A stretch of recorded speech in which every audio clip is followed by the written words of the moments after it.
di akhirat, yaitu suami yang soleh. Karena aturan ini ya, aturan hukum fikih itu berlaku di dunia. Kalau sudah di akhirat, aturan itu tidak berlaku. Di akhirat itu namanya hadiah dari Allah, karena orang-orang telah melakukan ketaatan dan menjaga kemaluannya, menjaga hatinya, menjaga pandangannya, maka hadiahnya dapat sesuatu yang indah nanti di surga. Imbalannya, oke, imbalan bisa dikatakan imbalan. Oke, Gitu. imbal. Nah, sekarang saya nanya balik nih. Saya nanya balik. Tunggu dulu. Fungsi, maksudnya saya untuk sudah perempuan. jawab. Ya, saya sudah Payudara jawab. untuk perempuan itu apa? Saya tanya balik. Ketika di Wahyu 19 nomor 7 misalnya, Yesus akan mengawini anak domba. Sekarang saya tanya, ya. Yesus itu kawin dengan siapa di surga? Oke. Boleh ini Pak Ustadz. Masa gini Pak Ustadz ya. Wahyu berapa tadi? Soalnya saya satu HP ini. Saya lagi di tempat kerja sih kebetulan. 19 nomor 7. Bukan, iya ngambek-ngambek ribut kan ngangkat teleponnya di Wahyu 19 nomor 7, Yesus nanti di surga kawin. Daripada nonton Tuhan kawin, kan mending kita yang kawin. Karena yang Tuhan ini harus esa, harus maha kuasa, harus keren. Kalau manusia menikah, wajar, manusia punya hasrat. Nah, ini di dalam Wahyu 19 nomor 7, Tuhannya yang kawin, Mas. Kalau kita di dunia, Al-Quran membolehkan kita poligami. Ya, kita boleh poligami. Tuhan nggak boleh, Tuhan harus esa. Tapi umat Kristen, Tuhannya yang poligami, umatnya yang harus monogami, kan lucu. Nah, sekarang saya minta pertanggungjawaban. Ketika Tuhan itu nikah di surga, nikahnya sama siapa? penghulunya. Jangan kejauhan nanti. Wali dah. Gimana? Walinya mau dia. Bisa, soalnya saya kalau buka Google, saya belum percaya itu Wahyu itu tuh, saya belum percaya. Soalnya saya ini benar-benar Pak Ustadz, demi nama Tuhan saya lagi di tempat kerja, saya nggak punya bawa Alkitab, dan saya ini hanya punya satu HP. Jadi untuk cari itu nggak bisa. Jadi tapi menurut saya Pak Ustadz tidak ada. Menurut saya, sampai buka dulu ayatnya, sampai baca dulu ayatnya. Wahyu 19 nomor 7, saudara. Bisa Pak Ustadz buka, Pak Ustadz tunjukin ke saya, benar nggak isinya seperti itu? Tidak nanti Pak Ustadz. Saya juga megang satu HP, Mas, di sini. Sama kalau gitu Pak Ustadz. Saya jujur Pak Ustadz. Kalau Pak Ustadz izinkan saya untuk buka dan terjeda, nggak masalah. Ya, coba pinjam satu HP. Wahyu 19 nomor 7. Iya, saya benar-benar di tempat kerja ini. Ya, ini mana. Ya, ini ya, Wahyu 19 nomor 7, Mas ya. Oke. Saya bacakan, jangan terguncang ya. Enggak bakalan terguncang karena saya udah tahu kebenarannya seperti apa gitu. Loh, ayatnya nggak tahu langsung kebenarannya sudah tahu, gimana ini maksudnya? Maksudnya kebenaran Kristen itu udah mutlak Bang, nggak bisa diskusikan. Kok bisa gini ya? Ayatnya aja Anda nggak tahu, bisa tahu kebenarannya itu loh. Karena saya itu sudah mengetahui dan sudah mengenal siapa itu Tuhan saya. Oke, ini baca ya. Gini. Wahyu 19 nomor 7. Marilah kita bersukacita dan bersorak-sorai dan memuliakan Dia. Dia ini D-nya besar, maksudnya Yesus. Karena hari perkawinan anak domba, A-nya besar, D-nya besar, maksudnya Yesus. Karena hari perkawinan anak domba telah tiba. Dan pengantinnya, nyanya besar ya, Yesus ini ya, pengantinnya telah siap sedia. Pertanyaan saya, Yesus kawin sama siapa ini Mas? Di Wahyu 19 nomor 7. Ini kasusnya nanti di surga ini. Penglihatan Yohanes ini. Jadi Wahyu ini kalau dalam Bible bahasa Arab itu namanya ar-ru'ya. Penglihatan, ar-ru'ya. Nah, di surga Yesus kawin sama siapa ini? Pertanyaannya, coba. Gak mau mahal. Wahyu 7. Oke, gini Pak Ustadz, saya tidak bisa. Oke Pak Ustadz, saya tidak bisa menafsirkan dan saya akan tanya pastor saya ya. Saya jujur, saya akan tanya. Soalnya saya tidak mau memahami sesuatu. Saya akan tanya bagaimana nih penafsirannya seperti apa. Saya akan tanya dan saya ada lihat tadi A, D itu huruf besar, anak domba huruf besar, dan adanya di situ berarti menunjukkan sesuatu ilahi gitu. Saya akan tanya. Saya akan terima itu dalilnya seperti apa dan saya akan tanya pastor saya atau romo saya. Saya tidak, maaf ya, saya tidak bisa menafsirkan secara leluasa karena saya gini ingin mempertanggungjawabkan, tapi dengan sesuatu yang tidak benar saya tidak mau. Itu jadi PR untuk saya. Ya, jadi Boleh? ya jadi begini ya, kesimpulan dari saya. Mending mana? Pilih ya antara dua. Islam yang boleh poligami ini makhluk. Sedangkan pencipta tidak boleh poligami. Allah esa selama-lamanya satu. Maka umatnya, hambanya boleh poligami. Kristen umatnya gak boleh poligami, monogami wajib. Bahkan ada yang gak nikah kayak Paulus. Tapi Tuhannya poligami. Nah, daripada milih yang Tuhannya poligami, mending milih yang umatnya yang poligami. Kita seperti itu. Oke, nggak masalah. Saya nggak masalah kalau begitu pemahamannya Pak Ustadz, nggak masalah. Terus naskah ya, Oke, itu PR untuk saya. Saya akan nanti tanya juga itu Wahyu 19 ayat 7 itu dan seterusnya. Siap. Saya akan tanya. Oke. Gimana? Sudah? Satu ya. Aman. Sudah, Bang? Ada kosong Bang. Ada yang lagi kayak kerja sabar Pak Ustadz. Ya, semoga Abang Trud semakin terjamah, dipilih menjadi pribadi yang baru oleh Tuhan dan diputar dan dicelupin agar nantinya Abang Trud, oh iya, kayak Oreo ya, nggak ada gitunya. Gimana itu? Oke. Oh, nggak ada ya? Oke, Pak Ustadz. Jadi begini Pak Ustadz, kita coba sharing ya. Saya tidak mau begini sedikit untuk argumen tentang agama ini, kepercayaan ini sebenarnya susah untuk didiskusikan sebenarnya. Tetapi alangkah baiknya kita itu sebenarnya berbicara mengenai agama ini Pak Ustadz. Kalau menurut saya kita cari persamaannya karena perbedaan itu tidak akan bisa disatukan. Mantap. Ya, sebenarnya agama itu begitu. Berbicara mengenai agama ini, kita cari persamaannya, perbedaan itu tidak bisa diperdebatkan mengenai agama ini. Kita akan berbicara tentang persamaannya. Satu, apa Mas? Oke, persamaannya. Di sini Pak Ustadz, coba kita, maksudnya saya gini Pak Ustadz, terkadang saya maksudnya merenung Kacau. agama samawi ini kan, yang dikatakan agama samawi itu kan, bagaimana rumpun dari agama Yahudi, Kristen, dan Islam itu satu. Rumputnya satu. Satu. Yang pertama, manusia pertama semua sepakat Adam dan Hawa. Semua sepakat. Manusia pertama diciptakan itu semua sepakat Adam dan Hawa. Kristen, Islam, dan Yahudi sepakat. Tuhan. Itu persamaan pertama. Jangan Adam jauh lah. Masalah Tuhan, kira-kira ketuhanan ini antara Yahudi, Oke. Kristen. Tuhan. Ini apa yang sama Tuhan. ini kira-kira? Bagi kami, ketika saya melakukan berdoa di gereja setiap hari Minggu, kami mengatakan dengan tegas bahwa Allah itu esa. Allah itu esa. Kami mengakui Allah itu esa. Allah yang sebagai Bapa itu esa. Esa yang artinya satu kesatuan. Loh, Mengapa ada Esa doktrin di artinya dalam satu kesatuan? Kalau satu. batalion lah, satu kesatuan. Satu. Tetapi satu Allah itu esa, tapi Allah itu satu. Allah itu satu kesatuan itu dari mana itu dasarnya? Oke, ya satu. Kalau satu kesatuan itu ada penjelasan berikutnya Pak Ustadz. Oke, mengapa ada doktrin di dalam gereja Katolik, dalam gereja yang ada istilahnya Trinitas. Ini pemahaman saya Pak Ustadz ya. Mengapa ada doktrin Trinitas?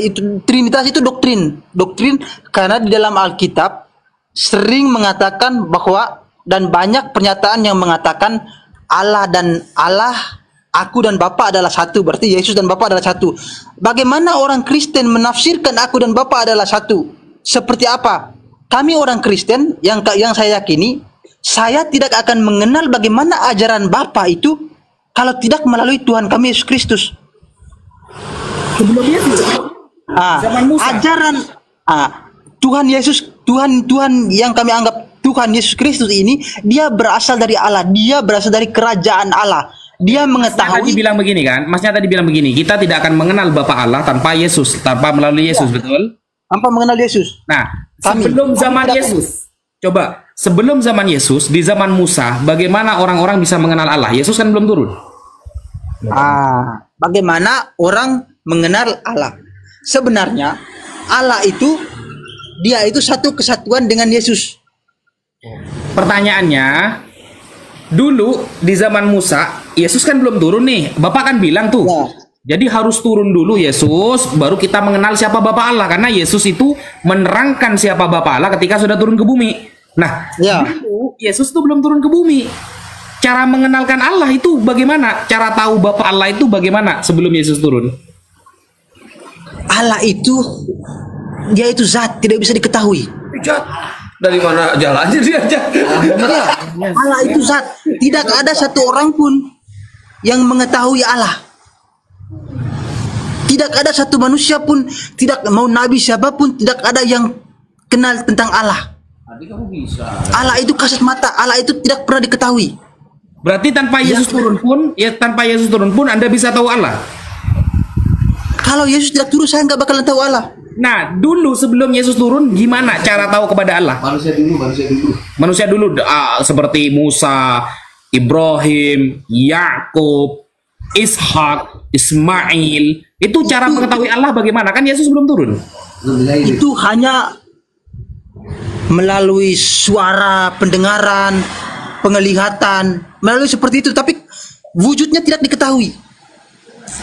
Coba.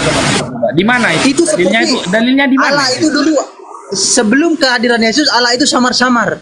Allah itu tidak diketahui, Allah itu tidak dilihat dia. Sebelum datangnya Yesus, Allah itu tidak diketahui, tidak diketahui pengajarannya seperti apa, realnya pengajarannya Allah itu seperti apa, itu belum diketahui. Wih, Allahnya keren anjir. Emang enggak ada sejarah yang mengatakan orang nabi siapapun terdahulu yang mengatakan dia bertemu langsung dengan Allah, tidak ada. Paling melalui penglihatan, melalui wujud yang tidak nyata. Nah, kalau bisa seperti itu ngapain Yesus turun? Kalau sudah bisa dengan suara. Oke. Konsep turunnya Yesus ini dia juru selamat dunia. Mengapa dikatakan juru selamat dunia? Oke. Itu. Yesus disebut juru selamat, dia pun tidak selamat di tiang salib. Nah, dia selamat, dia mengalahkan kematian. Dia mati dan bangkit. Bukan dia mengalahkan kematian. Dia mati dan bangkit, itu yang mengalahkan kematian. Enggak mati dan tidak bangkit-bangkit, tapi dia mati dan bangkit pada hari ketiga. Zombie itu dia berarti. mengalahkan kematian. Zombie berarti. Zombie kan mati dulu lalu bangkit kan? Oh ya, tidak masalah mau Pak Ustadz mengatakan dia zombie, tapi dia akan datang nanti di akhir zaman, dia akan datang kembali. Berarti Yesus itu metal seluk. Tahu? Tahu metal seluk? Itu saya bilang, tergantung persepsi dari Pak Ustadz ya, mau dibilang apa saja terserah. Intinya akhir zaman nanti Tuhan saya Yesus Kristus akan datang kembali. Yesus Dia yang sudah akan berjanji akan dia yang datang akan kapan? mengadili. Ya Pak Ustadz, Yesus akan berjanji akan datang kapan? dia akan datang pada hari kebangkitan nanti. Berarti yang datang ke Paulus suara itu bukan Yesus berarti? Maksudnya? Yesus sudah mengatakan bahwa dia akan datang nanti di hari kebangkitan. Berarti Ya, yang datang ke hari Paulus, kiamat. yang datang ke Paulus suara, akulah Yesus yang kau aniaya, itu bukan Yesus berarti? Ya kan itu seperti Allah, suara. Musa juga mendengar suara saja dulu. Katanya tadi Yesus datangnya nanti di hari kebangkitan. Datang itu Pak Ustadz, kata datang itu berarti come true, berarti datang dengan wujud. Datang sama orang-orangnya begitu. Datang dengan wujud, bukan datang dengan suara, bukan. Itu Kalau sama datang seperti Pak suara Ustadz. berapa kali Yesus ke dunia? Itu sama seperti Pak Ustadz mimpi hanya dalam dunia mimpi dengar suara, contohnya suara dari siapa gitu, tapi nggak datang real di depan Pak Ustadz. Itu beda Pak Ustadz. Nah, berarti Yesus itu bisa bersuara aja, gak ada orangnya, bisa gitu ya? Oh bisa, kenapa enggak? Karena dia Tuhan. Berapa kali Yesus menyuarakan suaranya di dunia? Saya pun secara pribadi Pak Ustadz, terlepas dari ini percaya dan tidaknya sama Pak Ustadz, saya itu sudah mengalami, saya itu tidak mau berbicara mengenai suatu agama itu dengan khayalan saya, dengan imajinasi saya. Tetapi saya agama itu sesuatu yang saya yakin, itu saya rasakan bagaimana kebaikan Tuhan itu dalam hidup saya. Saya banyak hal, Pak Ustadz, banyak hal Tuhan Yesus itu menolong dalam kehidupan saya. Saya kecelakaan 2019, saya selamat. Koma saya di rumah sakit, saya selamat. Itu semua kebaikan Tuhan Yesus dalam hidup saya. Saya itu berbicara mengenai Tuhan itu bukan karena teori. Saya belajar dalil, bukan seperti itu. Tapi saya mengalami Tuhan itu ada dalam hidup saya. Bukan bukan imajinasi saya, oh Tuhan itu ada, surga itu ada. Tetapi saya itu merasa sendiri kebaikan Tuhan. Dia menyelamatkan saya. Saya itu, makanya saya berbicara mengenai Tuhan itu bagi saya, Pak Ustadz, bukan berbicara mengenai imajinasi saya. Oh Tuhan dengar dari orang lain. Saya tidak seperti itu. Saya mengenal Tuhan itu dari diri saya, jiwa saya. Roh saya yang mengenal Tuhan, bukan saya itu dengar kata orang ya, Tuhan itu seperti ini, Tuhan itu seperti ini. Kesaksian orang seperti ini. Saya sedikitnya tidak percaya seperti, tapi saya karena sudah mengalami sendiri, bahwa saya nyatakan bahwa Tuhan itu benar-benar ada, karena begitu banyak pertolongan dalam kehidupan saya, kesulitan saya koma ditolongin sama Tuhan. Itu sangat begitu berarti dalam hidup. Makanya saya mengenal, oh ya Tuhan yang saya kenal itu Tuhan yang benar-benar nyata. Sudah. Itu saya Pak Ustadz. Mohon maaf ya, saya tidak berbicara. Makanya saya kalau berbicara dalil Pak Ustadz, itu tidak menguatkan iman saya. Karena saya belum mengalami. Tapi karena saya sudah mengalami kebaikannya seperti apa, baru saya timbullah. Padahal Tuhan ini benar-benar ada. Yang orang bilang Tuhan itu tidak ada, Tuhan itu karena dia belum mengalami Tuhan. Rasa Tuhan itu dia belum merasakan kebaikan Tuhan itu seperti apa dalam hidupnya. Mujizat Tuhan itu belum dia rasakan. Makanya orang banyak itu abang-abang, dia seperti imajinasi tentang Tuhan, tapi dia belum mengenal Tuhan itu seperti apa. Perasaan dari tadi yang berimajinasi tentang Tuhan kamu leh.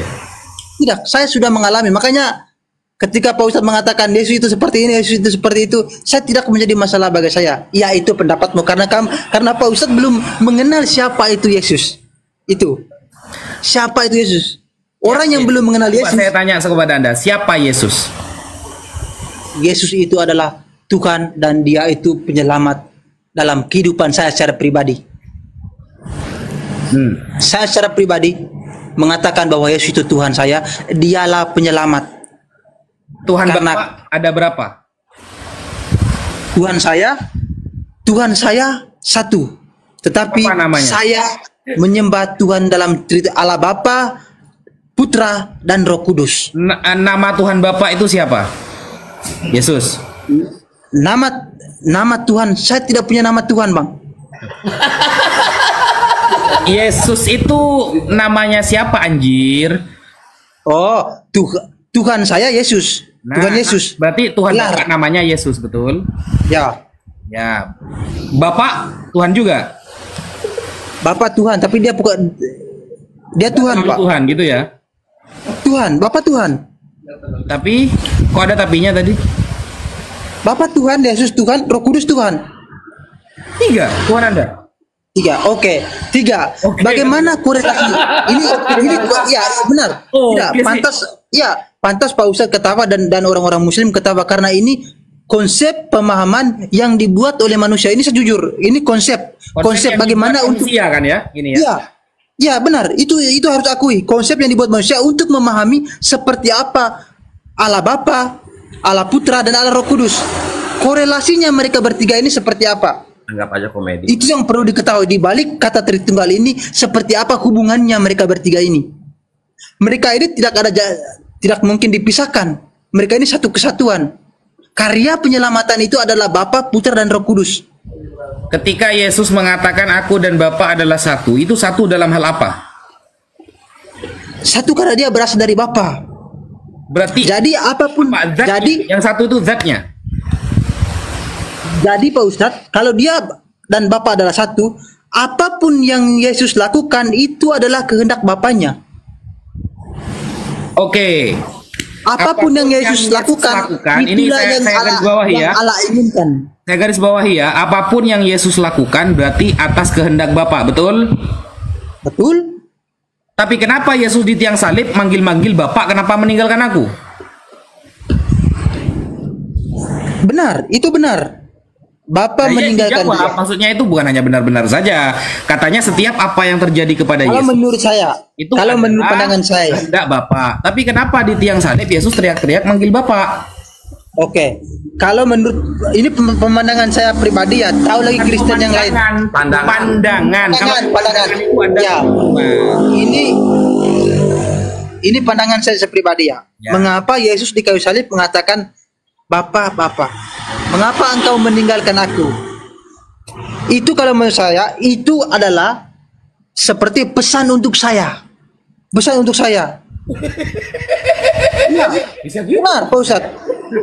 Itu pesan untuk saya bahwa ada saatnya jangan merasa bahwa kita itu ketika dalam kesusahan kita itu akan ditinggal oleh Tuhan.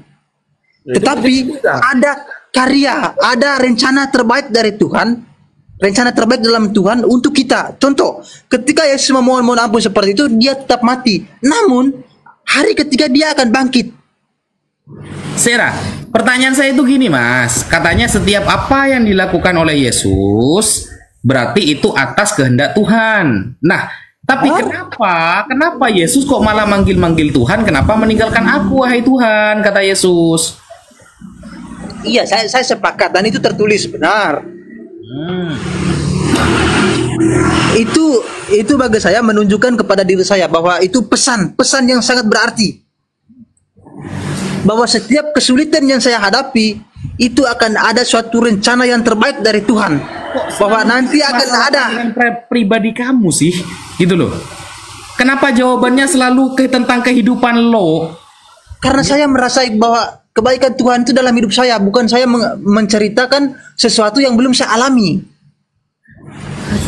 Ini yang namanya di film Indonesia dulu ada film namanya Misteri Ilahi. Langit bumi bersaksi, Mas Jasrut tenggelam lagi. Lanjut. Pak Ustadz, soalnya Pak Ustadz, kalau kita imajinasi saja tentang Tuhan ini, tapi belum mengalami Tuhan itu seperti apa, kebaikan Tuhan itu seperti dalam hidup kita, itu sia-sia Pak Ustadz. Ya, siap. Ya. Jadi yang memang perdebatan lintas agama ini nggak bakalan kelar, nggak bakalan selesai. Mau debat bagaimanapun nggak bakalan selesai. Karena di situ mencari perbedaannya, diperdebatkan perbedaannya, tidak mencari persamaannya. Mantap. Ya. Iya. Makanya di Indonesia ini susah untuk toleransi karena semua pihak itu merasa benar, merasa kami yang paling benar, kami yang paling benar. Tapi dia melupakan belajar tentang nilai kemanusiaannya. Dia selalu terikat dengan ajaran agamanya yang membuat kita itu tidak toleransi itu karena itu. Terikat dengan ajaran agamanya karena ada dalilnya. Kita mengikuti dalilnya itu, namun kita tidak melihat sisi kemanusiaannya. Coba Pak Ustadz maksudnya berpikir ya. Kita ini manusia diciptakan oleh satu Allah, satu Tuhan ya. Satu Tuhan yang menciptakan manusia. Kita dilahirkan oleh atas kehendak Tuhan ya. Kita dilahirkan. Mana ada Tuhan yang satu yang mengkehendaki manusia untuk ada di dunia, namun dia membuat manusia itu saling membenci satu dengan yang lain. Itu Tuhan yang mana? Perasaan yang memasukkan roh jahat ke dalam tubuh para nabi itu Tuhan loh. Di dalam satu raja-raja ya, dalam satu raja-raja 22 nomor 22 yang memasukkan roh jahat ke mulut para nabi sehingga mereka saling mendustakan, saling melaknat, itu Tuhan. Coba dalilnya Pak Ustadz, soalnya saya tidak tahu, saya tidak mau gini. Ya, coba satu raja-raja 22 nomor 22. Tadi PR untuk saya Wahyu 19, nanti saya akan kalau ada kesempatan saya akan naik lagi ketika saya sudah mengetahui jawabannya. Ini PR kedua berarti ya? Ya, kalau ini saya lihat tidak bisa saya jelaskan, saya akan cari itu PR. Tadi Wahyu 19:7 dan seterusnya saya akan cari. Saya akan cari jawabannya, begitu. Siap. Karena kita tidak bisa, saya ingin menjawab karena saya tidak pakar dalam hal itu atau tidak mengerti, ada kebingungan. Saya tidak mau sembarang menjawab, namun menyesatkan orang lain yang mendengarnya. Saya tidak mau seperti itu. Masya Allah, mantap. Tidak mau sok tahu. Ya. Tidak mau sok tahu saya. Ya. Coba 1 Raja-Raja 22 nomor 22 itu. Tuhan menaruh roh dusta kepada mulut para nabi sehingga mereka percaya kepada dusta. 1 Raja-Raja 22 ayat 22.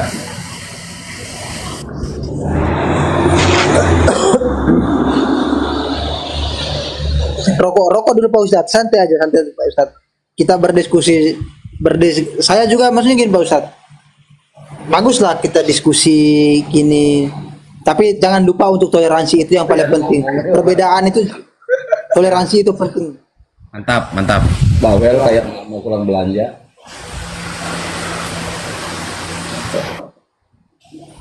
Pak Ustadz kok jarang saya lihat buka komal-komal untuk diskusi lagi. Karena selama ini saya lihat orang Kristen itu memahami Islam hanya pakai terjemah. Males saya. Oke, gini Pak Ustadz. Saya juga gini ya Pak Ustadz ya. Itu jangan lupa 1 Raja-Raja 22 nomor 22 itu coba dibuka dulu. Iya Pak Ustadz. Gak masalah. Pak Ustadz bilang tadi saya tidak mau karena selama ini orang Kristen itu memahami Islam itu dari terjemah. Oke Pak Ustadz, ini kalau maaf ya, kalau saya salah, saya keliru dalam pemahaman mengenai terjemah ya. Kalau menurut saya terjemahan itu dari bahasa asli, yang mana dari bahasa yang tidak kita kenal terjemah ke dalam bahasa Indonesia itu adalah fakta sesuai. Contoh bahasa Inggris terjemah ke dalam bahasa Indonesia itu gak ada bedanya ya, sama maknanya. Emang ada perbedaannya Pak Ustadz? Kalau Anda ingin mengetahui ini salah terjemahannya atau enggak, gimana kalau belum tahu bahasa aslinya? Berarti itu kembali ke si penerjemahnya, berarti salah dia. Enggak, berarti ada yang salah. Misalnya, Mas Trud Ya misalnya. maksudnya gini Pak Ustadz. Cara membedakan terjemahan yang salah dan yang betul itu gimana kalau nggak tahu bahasa aslinya? Oh ya, nah, maksudnya gini. Saya juga sepakat. Kalau salah terjemahan, pasti kita kembali ke bahasa asli. Benar nggak terjemahannya ini? Nah, maksud saya, kita juga harus mengakui. Saya juga sebagai Kristen, saya harus mengakui bahwa ada sebagian terjemah dari LAI itu ada yang keliru.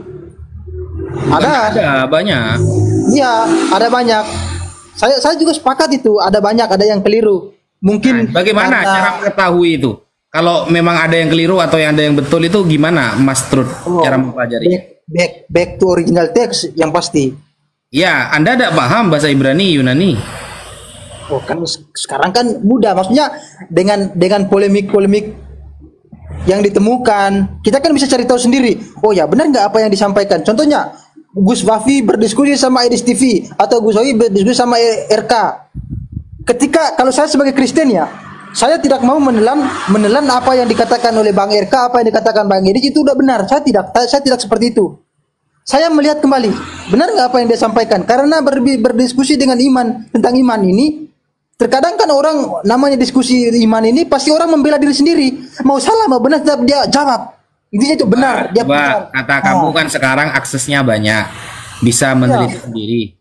Coba Anda buka Ulangan 32 nomor 8. Coba saya pengen dengar bahasa teks. Gimana ini Pak Ustadz? Soalnya saya ini satu aja HP-nya Pak Ustadz.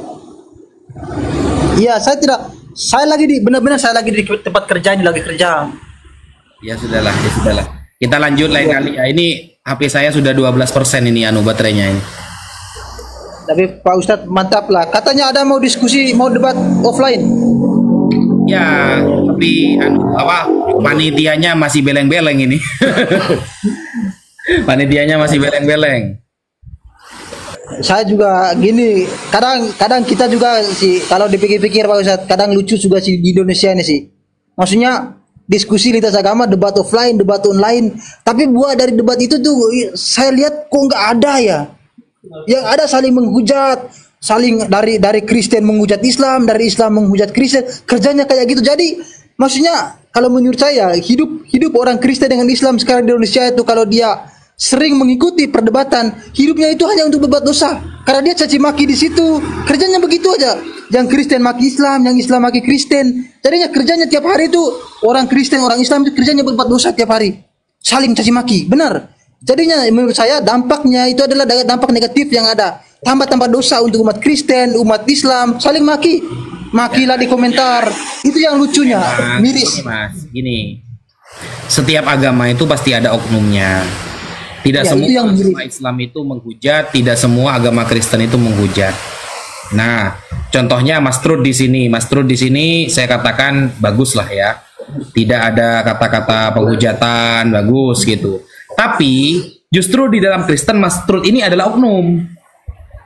Oknum maksudnya ini. Oh ya, saya sepakat juga. Dari semua debater Kristen yang saya tahu, orang yang baik itu adalah oknumnya. Karena sedikit Iya. jumlahnya. Saya sepakat itu orang mau Islam mau Kristen. Saya sepakat itu mau Islam mau Kristen. Mas, ini baterai saya sudah tinggal berapa persen? 11%. Oke, Lanjut besok sama ya. juga. Terima kasih Gus Fafi. Ya, siap. Oke. Tuhan memberkati semuanya. Tuhan siapa ini maksudnya? Oke lah, itu dulu ya teman-teman ya. Lanjut besok ya. Assalamualaikum.